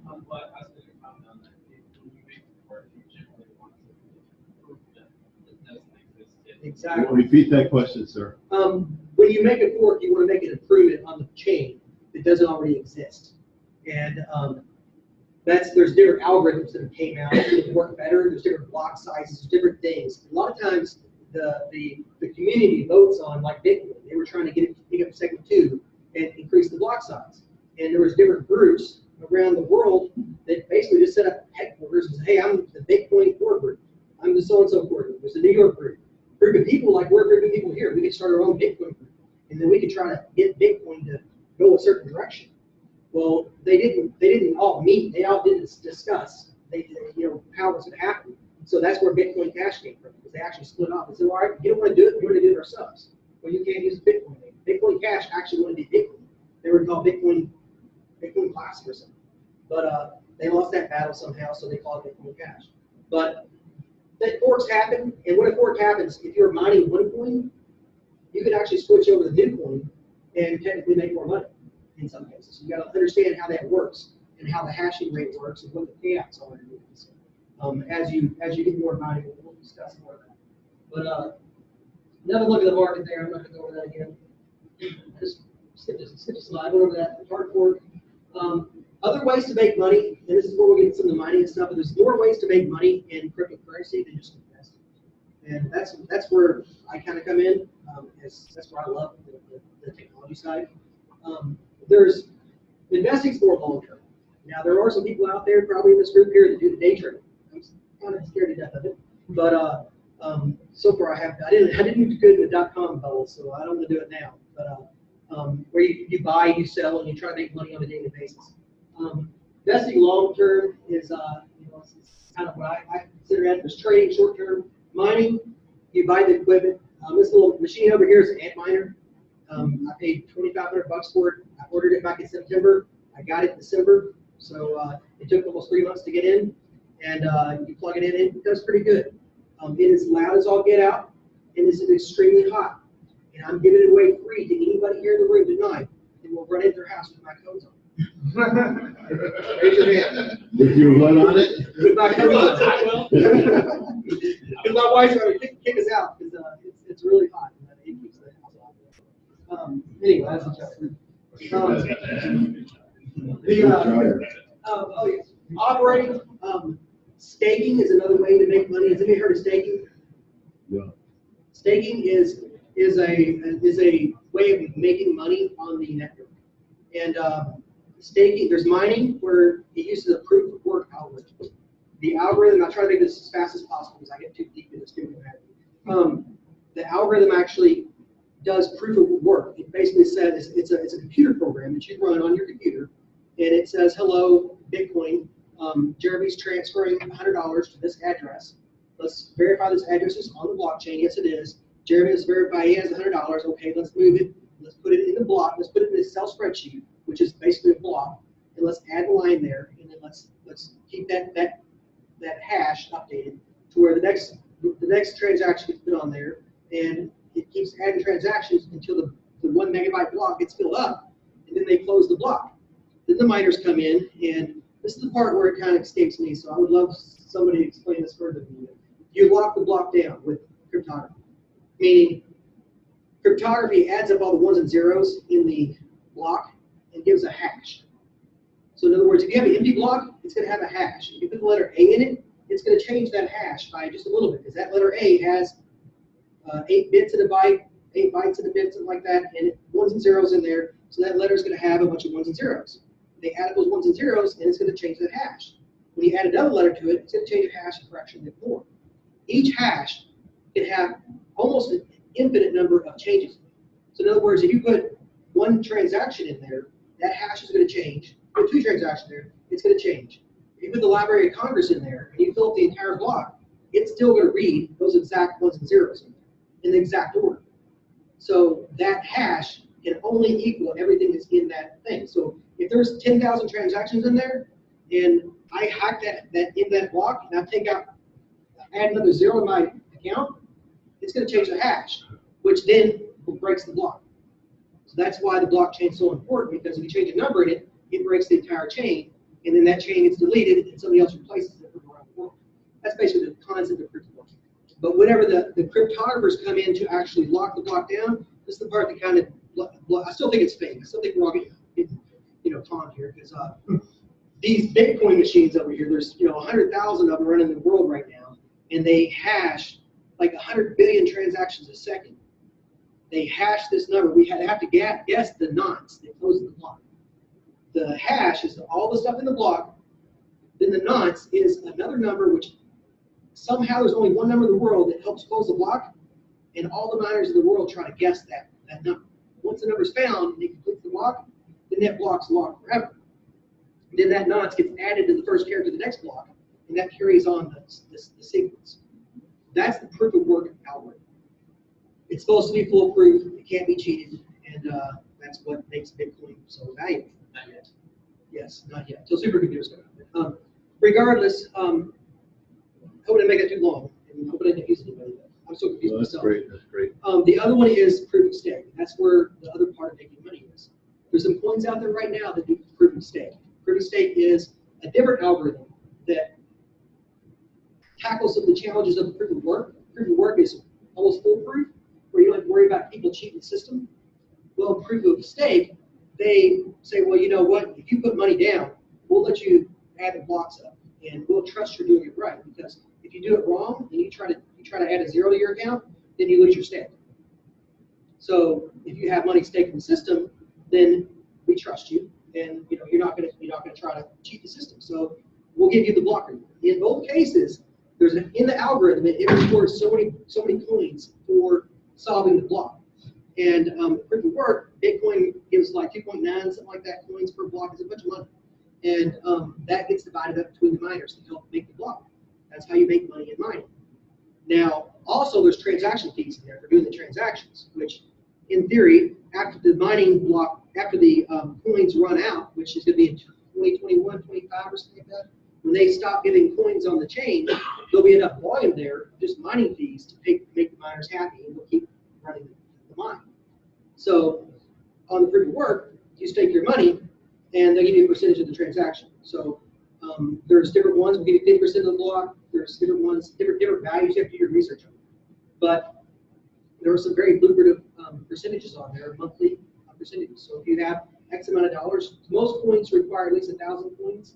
Some require 50,000 in order to stake. It is a significant amount of money. But that's what a lot of the industries go into, because some of the heavyweights in the industry, including Metallic, they want to go to they call it the breeding funds. Because right now, the ant miners and the GPU miners in the world, they're mining more electricity than like 15 of the smallest countries or something like that. And eventually it'll be half the world power. It keeps going the same trend. So they're saying it's not physically economical to keep doing it the way it's doing it. I still want to do it that way because I want to get money with it. By 2020, it'll be more. Yeah, 2020 will be more than the world's power. It's just not astronomical. Now, yet they're finding cheaper ways to do it. They're putting mines right beside hydro dams. They're just wasting electricity anyway. So there's arguments there. Solar power in Florida. My argument is we got the biggest solar power area right here in Florida. I'm dying to build a mine here in Florida and do solar power. So there's the Lightning Network, which is being built right now. There's almost 200 nodes already on the Lightning Network, up from 56 at the beginning of January. A node is basically proof of stake. It's a derivative of proof of stake. But the Lightning Network is a problem that they're trying to solve with the throughput of the transactions.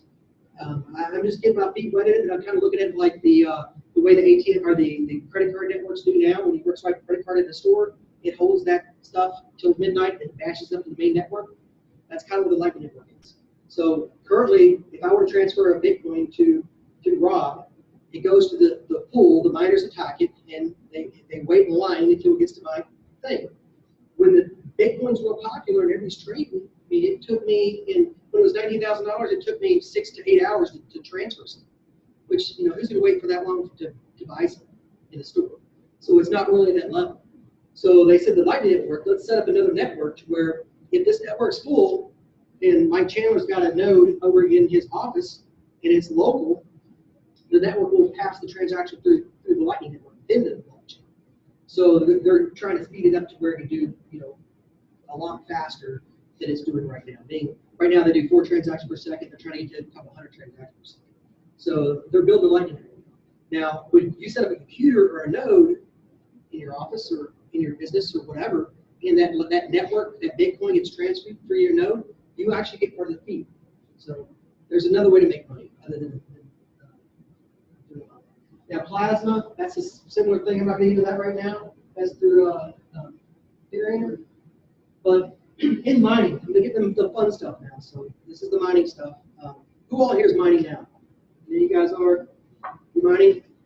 I'm getting my feet wet. I got 4 rigs, and they're fun. One of them's going to be a pain in the butt right now. So one's going offline. The rigs are ran by hash rate and by all kinds of other different measurements to measure how many transactions are processed per second. And I could get into all kinds of stuff on that. There's a mining reward from the algorithm. So the Ethereum network gives out a certain number of coins for every block as a reward to the people who solve that block. Now you can solo mine and you can try to solve the block on yourself, but it might take you a long time to do that because it takes so much transactional power. Or you can join a pool, there's lots of pools out there. There's F2, NiceHash, BTC pool, Ant pool, which are people that got together and said, let's all mine the blocks together, and whenever we get a reward, we'll split it between everybody that's mining. So the best recommendation is to join a pool there. There's a couple other different things in there, like the Humble Reward, which I'm not going to get into that now because I don't even understand it myself. But mining fee reward, there's stake miners, mining revenue, top miners. There's lots of different aspects. So if you want to get into mining, come talk to people, some other meetings and stuff like that. It's a lot to learn. these are the ASIC miners. They come from Bitmain, and there's a couple other companies coming online making the same thing. Basically, that's an ASIC miner right there. It's just a machine that's nothing but a processors and fan. They're super loud and super hot, but they do very good payouts. So they're hard to get them. Back here, that's a GPU mine. That's a GPU rig. Those are graphical processors. They're gamers hate us right now because you used to be able to buy those exact ones for $250, and now they're $1,000, and you can't even get them. They're sold out everywhere. So gamers really do hate us because this is what they're used for. Used for playing Warcraft and different things on your computers.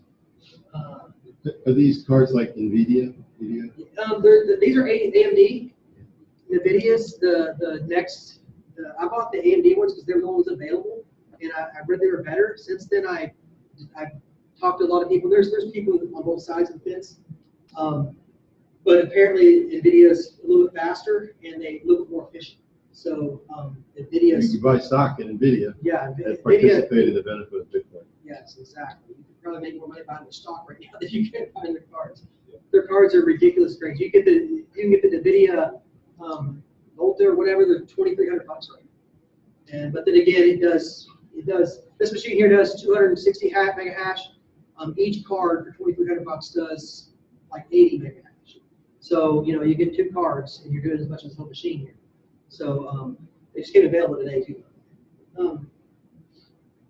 They're as you hook up your miners, you can go to it's real deep to where you basically just plug your wallet address in, put a couple of little codes in the software, and get them running. That's another whole class we'll do here. Show you how to set those up and why that anybody's interested in mining.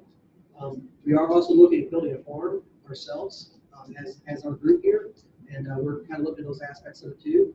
I've been trying to prove the model for 3-4 months now, and it's working very well. Farm is like a pool. What's that? The same metaphor as a pool.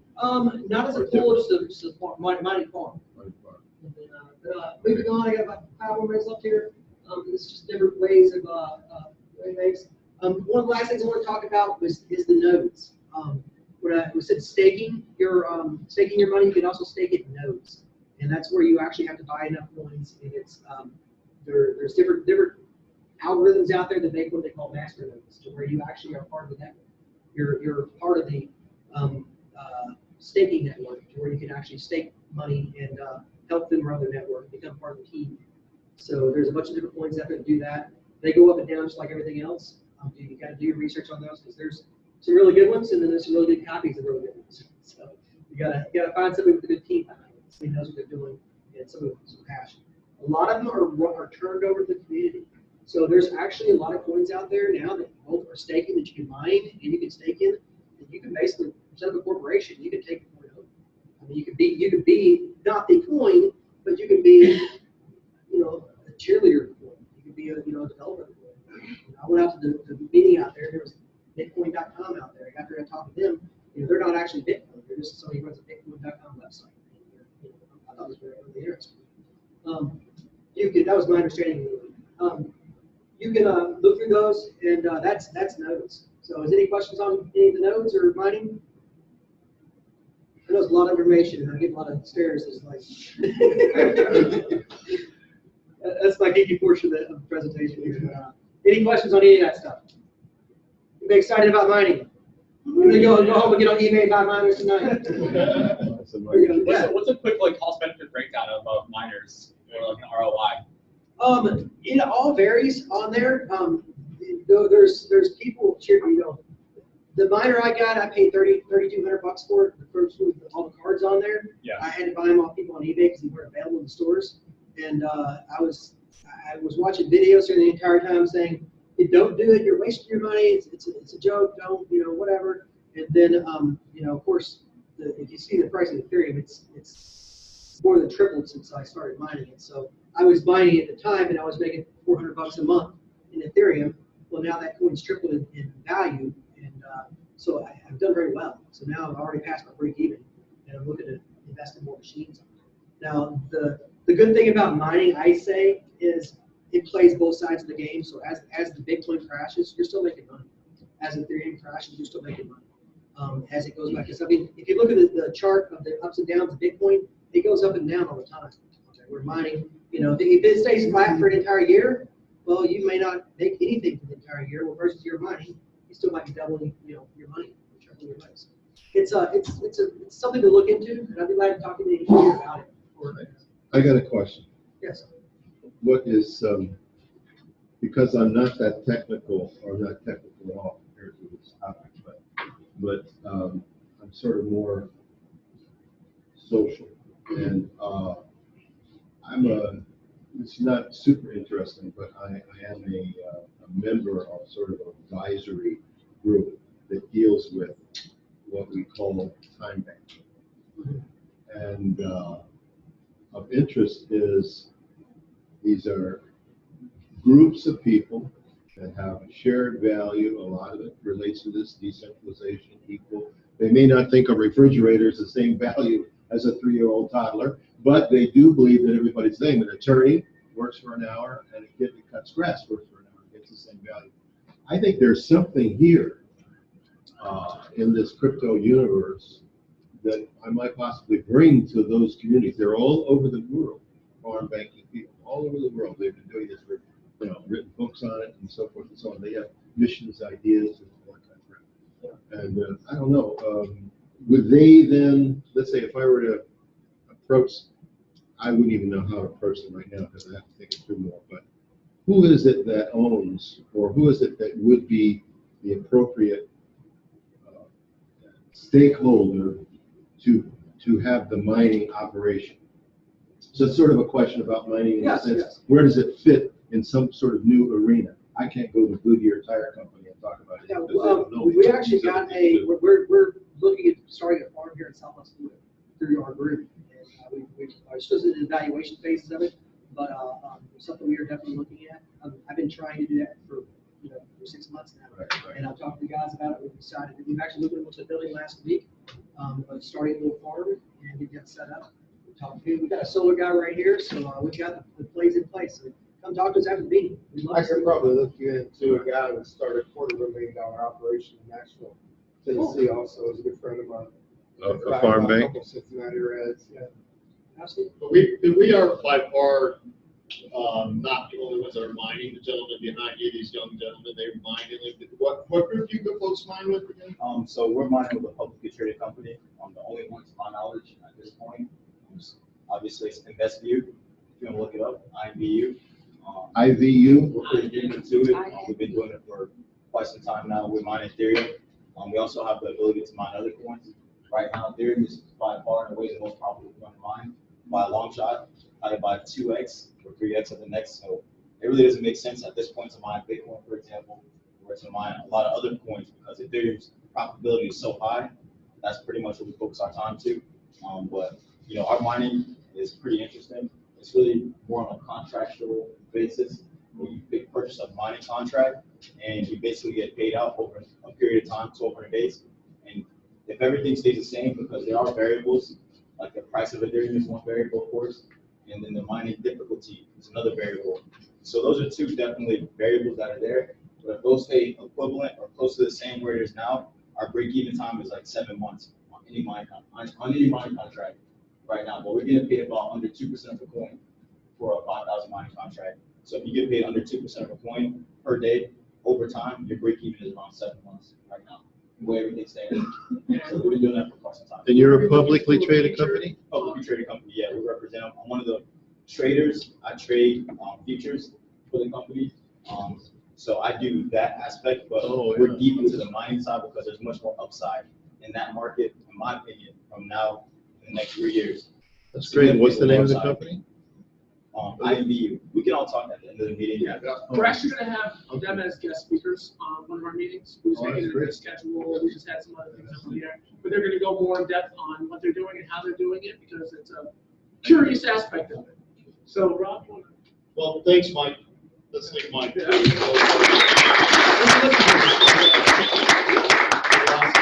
So in the future, we're really excited to be in Naples. So we're really super happy to be here, and we have a lot of things planned for here. Not only are we going to talk about mining in the future, I don't know what we talked about tonight, but we're now expanding to talk more about real estate. We're focusing on those types of things. We'll be starting real estate courses in crypto for folks that are interested in that.